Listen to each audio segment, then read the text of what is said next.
Perintah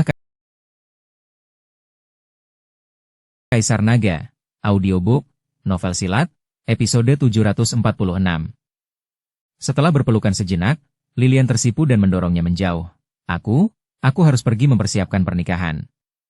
Meskipun terburu-buru, ini tetaplah peristiwa besar dalam hidupku. Aku akan ikut denganmu, Dev tersenyum, baiklah. Seluruh paviliun bumi api dipenuhi aktivitas karena pernikahan mendadak itu.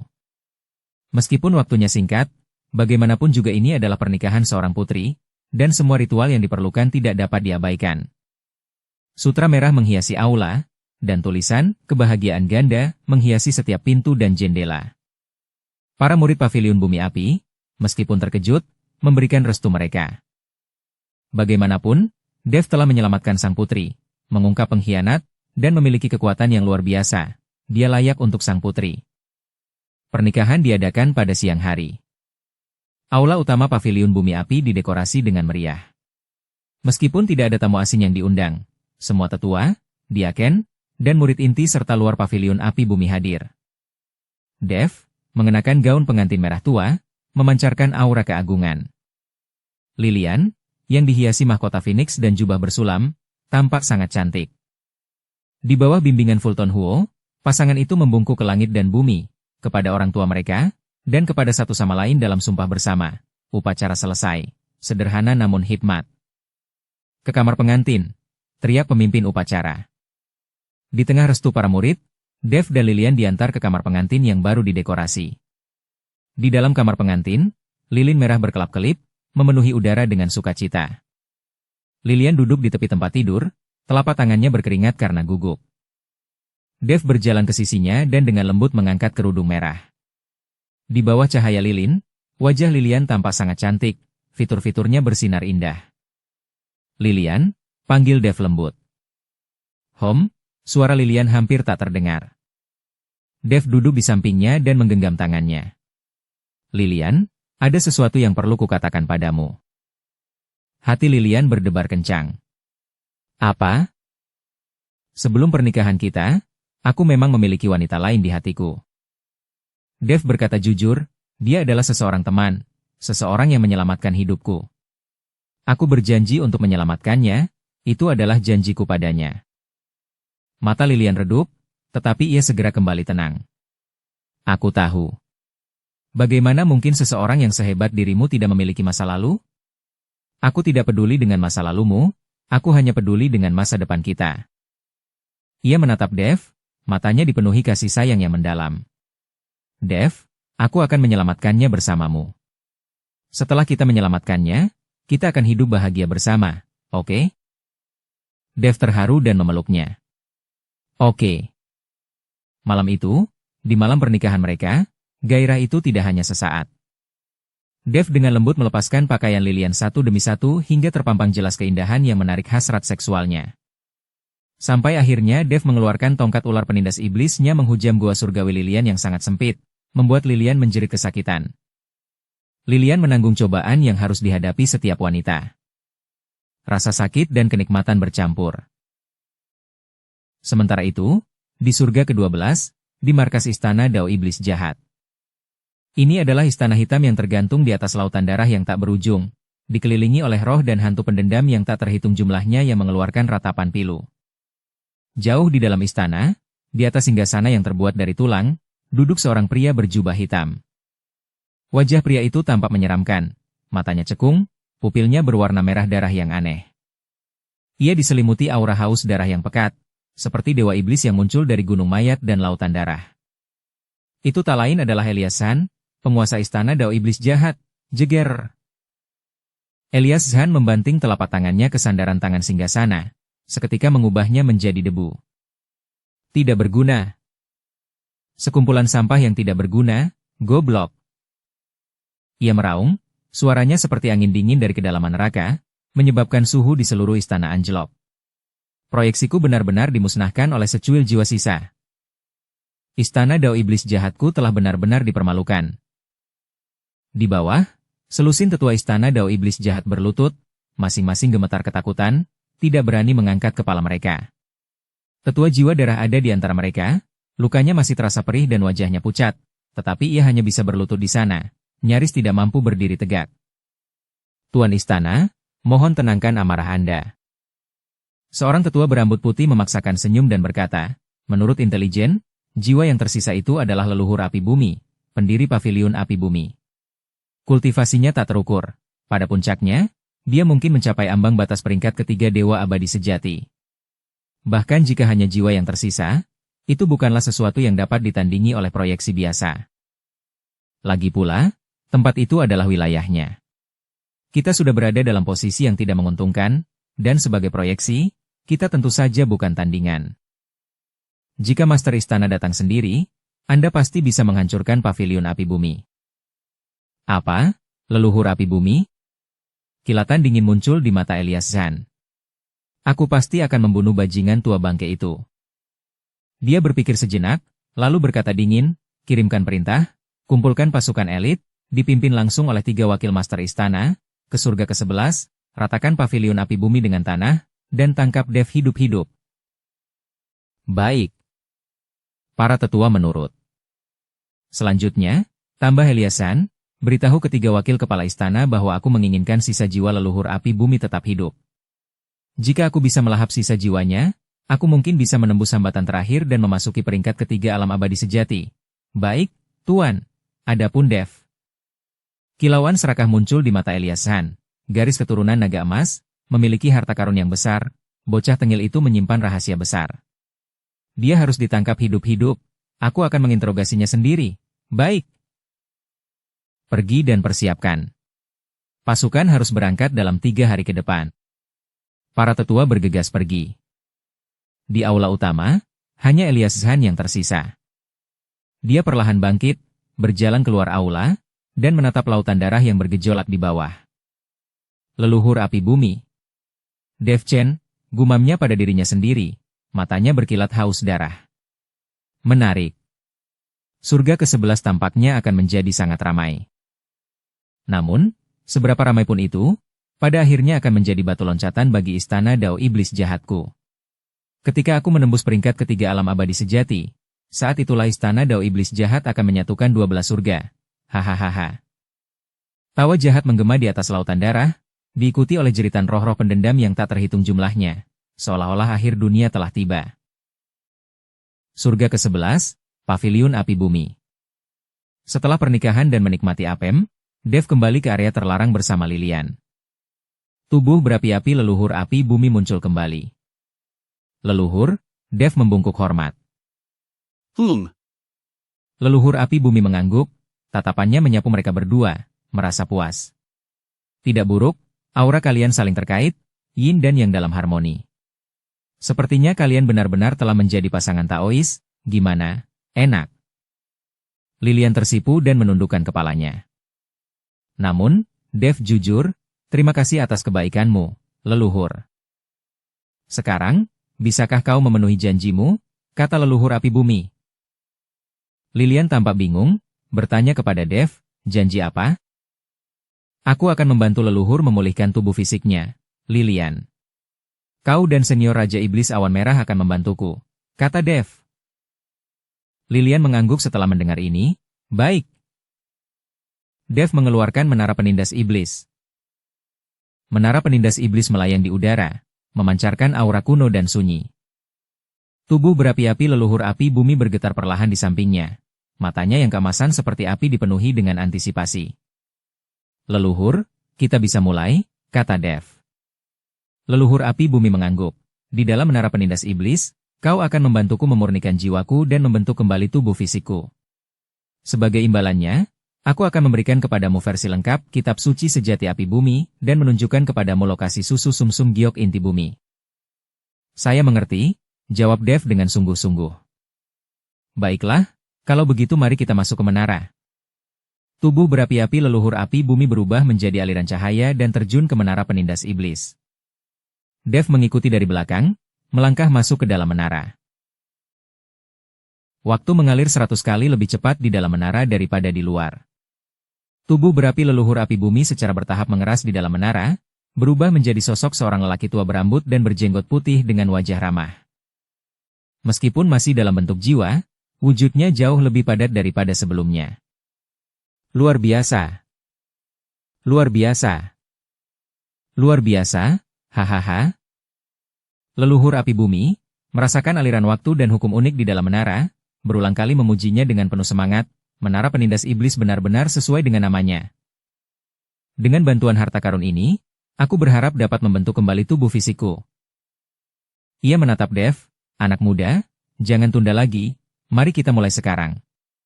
Pertama, pahami dasar-dasar kitab suci sejati api bumi. Setelah jiwaku dimurnikan hingga tingkat tertentu, aku akan memberikan versi lengkapnya kepadamu. Baik. Dev duduk bersila dan mulai memahami kitab suci sejati api bumi. Metode kultivasi ini benar-benar sesuai dengan reputasinya sebagai harta karun berharga pavilion api bumi, sangat mendalam. Kitab ini terbagi menjadi 9 tingkatan. Dengan setiap tingkatan, pemahaman tentang hukum api semakin mendalam. Setelah mencapai tingkatan ke-9, seseorang dapat mengendalikan semua api langit dan bumi, mampu membakar gunung dan mendidihkan lautan, dengan kekuatan tak terbatas. Dev sudah memiliki kekuatan keabadian kekacauan, meliputi segala sesuatu, membuat kultivasi teknik apapun 2 kali lebih efektif. Lebih lanjut, dengan bimbingan pribadi dari leluhur api bumi, pendirinya, kemajuannya sangat pesat. Waktu berlalu hari demi hari di dalam menara. 1 hari di luar setara dengan 100 hari di dalam menara. Dev tenggelam dalam kultivasi, tidak menyadari berlalunya waktu. Sementara itu, leluhur api bumi, menggunakan percepatan waktu dan hukum khusus menara penindas iblis, dengan panik memurnikan tubuh jiwanya. Tubuh jiwanya, yang awalnya ilusi, secara bertahap mengeras, mulai memiliki sensasi tubuh fisik. Pada saat yang sama, leluhur api bumi juga bersiap untuk membentuk kembali tubuh fisiknya. Membentuk kembali tubuh fisik membutuhkan sejumlah besar material langka dan berharga. Untungnya, Fulton Huo telah melakukan persiapan, terus-menerus mengirimkan harta karun berusia ribuan tahun dari pavilion api bumi ke area terlarang. Geokristal api berusia 10.000 tahun, besi api inti bumi, emas murni matahari merah, sari darah lava cair. Sambil memurnikan tubuh jiwanya, leluhur api bumi mengarahkan Lilian dan Raja Iblis Awan Merah untuk memproses material-material ini. Meskipun baru menikah, Lilian tahu bahwa masalah ini sangat penting, menekan kerinduannya dan fokus membantu leluhur. Raja Iblis Awan Merah bertanggung jawab untuk menjaga area tersebut, memastikan tidak ada yang mengganggunya. Waktu mengalir dengan tenang di dalam menara. 1 hari, 2 hari, 3 hari. Setahun berlalu dalam sekejap mata.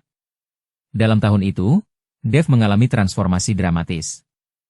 Ia mengultivasi kitab suci sejati api bumi hingga tingkat ke-6, mencapai tingkat pemahaman hukum api yang belum pernah terjadi sebelumnya. Kekuatan abadi kekacauan miliknya menyatu dengan hukum api, menghasilkan peningkatan kekuatan yang luar biasa. Tingkat kultivasinya menembus dari puncak peringkat pertama alam dewa abadi ke puncak peringkat kedua, hanya selangkah lagi menuju peringkat ketiga. Yang lebih penting, kekuatan tempurnya jauh melebihi tingkat kultivasinya. Dengan kekuatan abadi kekacauan, garis darah naga emas, kitab suci sejati api bumi, dan harta karun seperti pedang pembunuh naga dan lonceng pola naga, Dev yakin bahwa ia bahkan dapat melawan kultivator alam dewa abadi sejati. Leluhur api bumi mengalami transformasi yang lebih besar lagi. Setelah setahun dimurnikan, tubuh jiwanya telah mengeras hingga mencapai keadaan puncaknya, hampir tak dapat dibedakan dari manusia sungguhan. Semua bahan untuk membentuk kembali tubuh fisik sudah siap. Hanya langkah terakhir yang tersisa, menggunakan setetes darah naga emas Dev sebagai katalis untuk menggabungkan jiwa dengan bahan-bahan tersebut dan membentuk kembali tubuh. Anak kecil, sudah siap. Leluhur api bumi membuka matanya, api emas berkobar di dalamnya. Jiwaku telah dimurnikan hingga puncaknya, dan bahan-bahan untuk membentuk kembali tubuh sudah siap. Sekarang, yang dibutuhkan hanyalah setetes darah naga emasmu sebagai katalis. Dev mengangguk tanpa ragu, menggigit lidahnya dan mengeluarkan setetes darah emas. Begitu darah itu muncul, kekuatan naga suci dan agung meresap ke seluruh menara. Seekor naga emas kecil bercakar 5 samar-samar terlihat berenang di dalam darah, memancarkan vitalitas yang tak terbatas. Kegembiraan terpancar di mata leluhur api bumi saat ia dengan hati-hati mengumpulkan setetes darah naga emas ke telapak tangannya. Bagus. Dengan setetes darah naga emas ini sebagai panduan, tingkat keberhasilanku dalam membentuk kembali tubuh fisikku akan meningkat setidaknya 30%. Ia menatap Dev, Anak muda, terima kasih. Aku pasti akan menepati janjiku padamu. Kau terlalu baik, leluhur. Dev berkata, apakah kita akan mulai membentuk kembali tubuh fisik kita sekarang? Tidak perlu terburu-buru. Leluhur api bumi menggelengkan kepalanya, membentuk kembali tubuh fisik membutuhkan 49 hari dan tidak boleh diganggu. Selain itu, aku merasakan ada pergerakan di luar. Ia menghitung dengan jari-jarinya, alisnya sedikit mengerut, orang-orang dari istana Dao Iblis Jahat telah tiba. Sebelum ia selesai berbicara, sebuah suara terdengar. Dave! Dave! Sesuatu telah terjadi. Itu suara Lilian yang cemas. Hati Dev menegang. Ia bertukar pandangan dengan leluhur api bumi dan sekaligus keluar dari menara penindas iblis. Di luar menara, wajah Lilian pucat pasi, matanya dipenuhi kepanikan, pasukan istana Dao Iblis Jahat menyerang gunung. 3 wakil kepala istana telah tiba secara pribadi, semuanya berada di puncak peringkat ke-9 alam dewa abadi surgawi formasi pelindung gunung akan runtuh.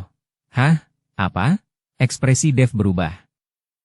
Leluhur api bumi juga mengerutkan kening dalam-dalam. 3 kultivator puncak peringkat ke-9 alam dewa abadi surgawi. Istana Dao Iblis Jahat benar-benar mengerahkan seluruh kekuatannya kali ini. Anak kecil, rekonstruksi tubuh fisikku sedang dalam kondisi kritis dan tidak dapat diganggu. Jika tidak, bukan hanya semua usahaku sebelumnya akan sia-sia, tetapi jiwaku juga akan sangat rusak. Urusan di luar, aku hanya bisa mengandalkanmu. Dev menarik napas dalam-dalam, matanya berkilat dingin. Jangan khawatir, leluhur, serahkan padaku. Ia menoleh ke Lilian. Lilian, kau tetap di sini untuk membantu leluhur. Senior Awan Merah, ikutlah denganku menghadapi musuh. Oke. Raja Iblis Ciun sudah menggosok-gosok tangannya, aku sudah menahan diri begitu lama, ini saatnya untuk meregangkan ototku. Kemudian Dev memandang unicorn api kecil Wang Chai yang sedang tidur di tepi kolam lava. Setelah setahun tumbuh, Wang Chai telah mencapai ukuran 10 zhang, sekitar 33 meter. Sisiknya yang berwarna merah keemasan berkilauan, keempat kukunya menginjak api emas, memancarkan aura yang agung. Auranya telah mencapai puncak peringkat ke-7 alam dewa abadi surgawi. Energi spiritual berbasis api di sini adalah sumber kultivasi yang paling cocok untuk kilin api kecil itu. Wang Chai, ayo pergi. Dev menepuk kepalanya. Raungan. Wang Chai menggeram pelan, berdiri, matanya berbinar-binar karena kegembiraan. Manusia, binatang buas, dan iblis itu bergegas keluar dari area terlarang, langsung menuju gerbang pavilion api bumi. Di luar pavilion api bumi, awan gelap membayangi, mengancam akan menghancurkan kota. Ribuan kultivator dari istana Dao Iblis Jahat menyerbu seperti belalang, sepenuhnya mengelilingi pavilion api bumi. Mereka semua mengenakan jubah hitam pekat, wajah mereka dihiasi topeng iblis, dan senjata jahat mereka mengeluarkan bau busuk berdarah yang menjijikan. Seluruh langit ternoda merah gelap oleh aura haus darah yang pekat, bahkan menghalangi sinar matahari. Penghalang pelindung susunan pelindung bergetar hebat di bawah serangan tanpa henti, seperti lilin yang berkedip-kedip tertiup angin. Permukaan penghalang dipenuhi retakan seperti jaring laba-laba, setiap serangan memperlebar retakan dan menghasilkan suara retakan yang mengerikan. Satu serangan lagi. Formasi akan segera hancur. Seorang diakon dari istana Dao Iblis Jahat meraung, mengacungkan pedang panjang merah darah saat menebas penghalang. 2 ar. Penghalang itu bergetar hebat, dan sebuah lubang seukuran kepalan tangan muncul di tengahnya. Meskipun lubang itu dengan cepat memperbaiki dirinya sendiri, hal itu membuat para anggota pavilion api bumi putus asa. Formasi gunung pelindung itu tidak akan bertahan lama lagi. Di depan gerbang gunung, 3 tetua berjubah hitam berdiri melayang di udara, seperti 3 gunung yang tak tertaklukkan. Mereka tak lain adalah 3 wakil kepala istana dari istana Dao Iblis Jahat. Iblis jiwa, iblis tulang, dan pemusnah jiwa. Wakil kepala istana iblis jiwa memiliki wajah layu, mata cekung, dan pupil merah darah yang menyeramkan. Ia diselimuti kabut darah tebal, di dalamnya samar-samar terlihat wajah-wajah manusia pendendam yang berjuang tak terhitung jumlahnya, mengeluarkan ratapan tanpa suara. Wakil kepala istana iblis tulang kurus kering, menyerupai kerangka yang dibalut kulit manusia. Jari-jarinya panjang dan pucat, ujungnya berkilauan dengan cahaya tulang putih yang dingin. Satu goresan saja dapat merobek ruang angkasa. Wakil kepala istana pemusnah jiwa adalah yang paling aneh. Ia tak memiliki wujud fisik, seluruh keberadaannya menyerupai kabut abu-abu yang terus berubah. Banyak mata berkelebat masuk dan keluar dari kabut, masing-masing memancarkan aura dingin yang membuat merinding. Ketiga sosok itu menyatukan aura mereka, membentuk sangkar tak terlihat yang menyelimuti seluruh paviliun api bumi. Itulah aura yang menindas dari seorang dewa abadi surgawi tingkat 9 puncak, seluas dan sedahsyat gunung, membuat semua murid paviliun api bumi sulit bernapas. Fulton Huo, ini kesempatan terakhir. Suara wakil ketua istana iblis jiwa terdengar dingin dan serak, seperti amplas yang digosokkan. Serahkan sisa jiwa leluhur api bumi dan Dev, dan paviliun api bumi dapat melestarikan garis keturunannya. Jika tidak seorang pun akan selamat. Di dalam formasi pelindung, Fulton Huo berdiri di garis depan, jubah merah keemasannya berlumuran darah, sebagian darahnya sendiri, sebagian darah musuhnya. Di belakangnya, sekitar selusin tetua paviliun api bumi terluka, aura mereka melemah. Lebih jauh di alun-alun, kurang dari 100 murid yang masih mampu bertarung, dan sebagian besar terluka parah.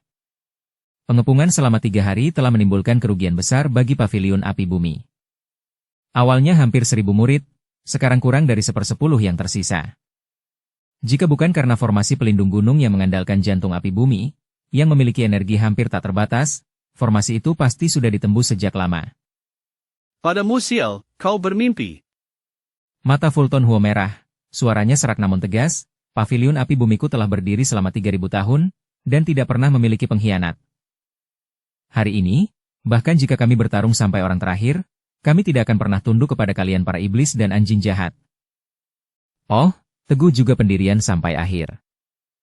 Wakil ketua istana iblis tulang menggelengkan kepalanya, nadanya diwarnai penyesalan, tetapi matanya sedingin pisau, karena kau bersikeras mencari kematian, maka biarlah begitu. Ia perlahan mengangkat tangan kanannya, kelima jarinya terentang, dan dengan lembut mengepalkan tinjunya ke arah formasi pelindung gunung. Penjara tulang berbagai manifestasi. Kerak, kerak.